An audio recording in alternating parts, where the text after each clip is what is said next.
So the main difference between this new Riot Reloaded and the previous version of the Riot, to me, previous version of the Riot was a terrific pedal that sounds fantastic.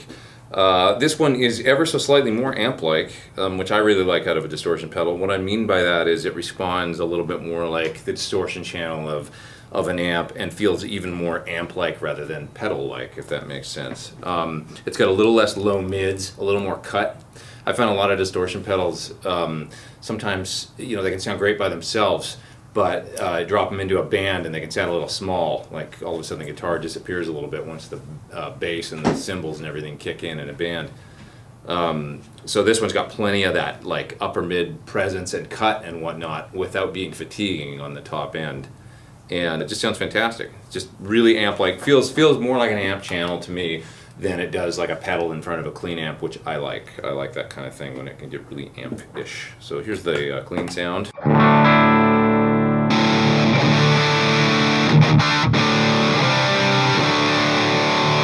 And the nice thing with the voicing switch is that you can go from this kind of a little bit more scoop setting to putting the switch in the middle, and it gets a little fuller.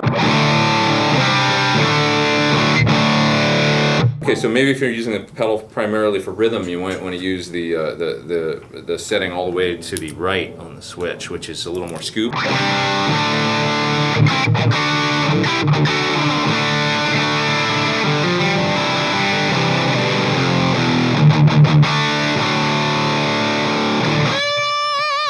And then if you put the switch in the middle, you're going to get a little bit more mids and whatnot, which is going to make soloists sing a bit more in single note.